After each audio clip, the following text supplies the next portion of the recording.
혹시 거울을 볼 때마다, 특히 옆모습을 볼 때마다 나도 모르게 턱을 살짝 치켜들게 되지 않으신가요? 친구들이랑 단체 사진 찍고 나서 나만 턱선이 뭉툭하게 나온 것 같아서 속상했던 적 분명히 있으실 겁니다.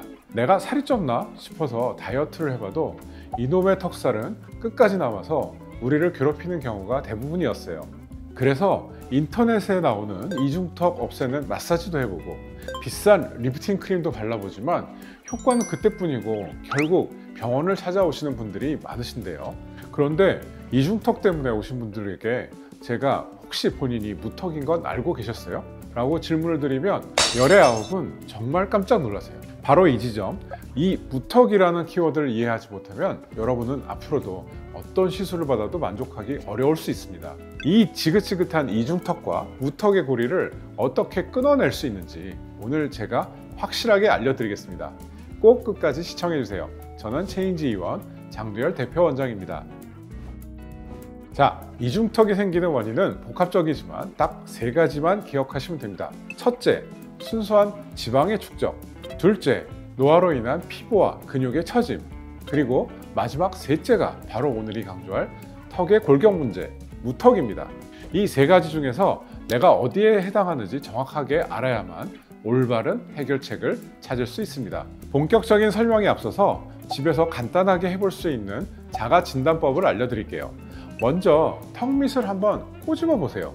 이때 두툼하게 잡히는 살의 두께가 두껍다면 지방형 이중턱일 가능성이 높습니다. 다음은 거울을 보고 활짝 웃거나 이 하고 발음했을 때 턱 밑에 밴드처럼 세로주름이 선명하게 생긴다면 이것은 턱 밑에 활경근이라는 근육이 약해지고 늘어진 근육 처짐이 원인일 수 있어요.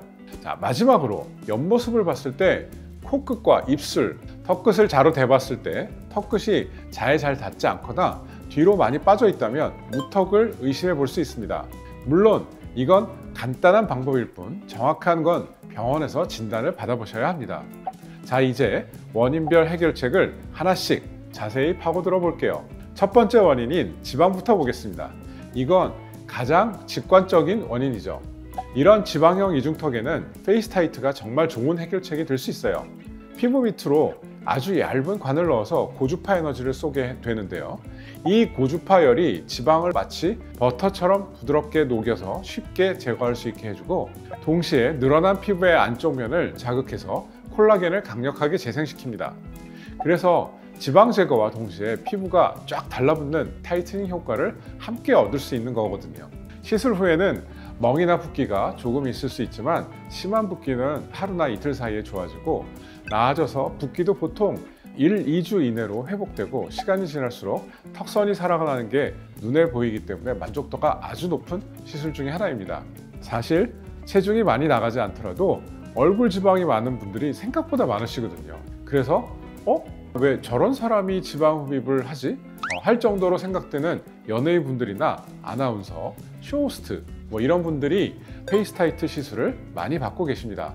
자, 두 번째 원인은 피부와 근육의 처짐입니다. 근데 턱 밑을 받치고 있는 활경근이라는 얇은 근육이 힘을 잃고 늘어지면 지방이 많지 않아도 턱선이 무너지고 이중턱처럼 보이게 됩니다. 이런 경우엔 물리적으로 처진 조직을 위로 올려주는 실리프팅이 효과적입니다. 시술 즉시 턱선이 당겨 올라간 게 보이니까 효과가 아주 드라마틱하죠. 하지만 여기서 정말 중요한 점이 있습니다. 아까 자가진단에서 지방이 아주 두껍게 잡혔던 분들 계시죠? 그런 분들은 실리프팅만 받으시면 효과를 거의 못 보실 수 있습니다. 무거운 지방 무게 때문에 실이 그걸 버티지 못하고 금방 다시 떨어지거나 올리는 것 자체가 잘 안 되는 경우가 많거든요. 그래서 실리프팅은 지방의 양은 적은데 피부 탄력이 떨어져서 턱선이 무너진 분들에게 가장 적합한 시술입니다.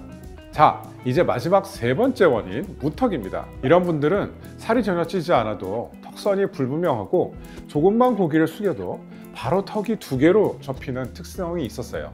이런 케이스는 아무리 턱 밑 지방을 빼고 실로 당겨도 근본적인 골격 문제가 해결되지 않았기 때문에 결과가 제한적일 수밖에 없습니다.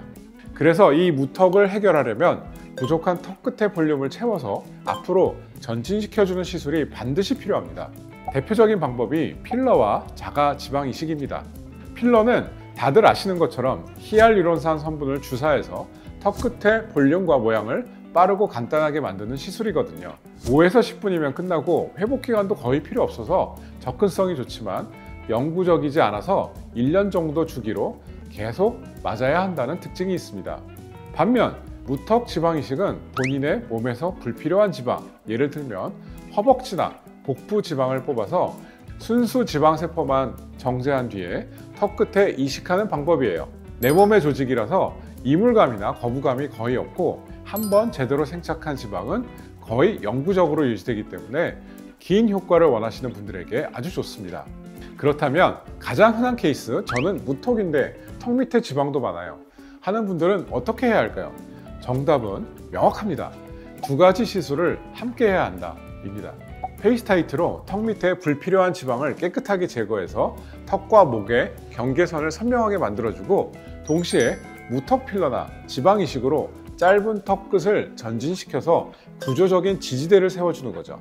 이렇게 지방 제거와 골격 교정을 함께 진행해야 비로소 우리는 원하는 완벽한 V라인을 만들 수 있는 겁니다. 한 가지 말씀드리고 싶은 건, 이 영상을 보신 분들만큼은 누가 이 시술을 받고 효과 봤다더라 라는 말에 무작정 따라하지 마시고, 내 얼굴의 근본적인 원인을 먼저 파악하고 그에 맞는 계획을 세우시는 것이 올바른 방법입니다. 혹시 오늘 내용과 관련해서 더 궁금하신 점이 있다면 아래 댓글로 편하게 질문 남겨주세요. 지금까지 체인지위원 장두열 대표원장이었습니다. 감사합니다.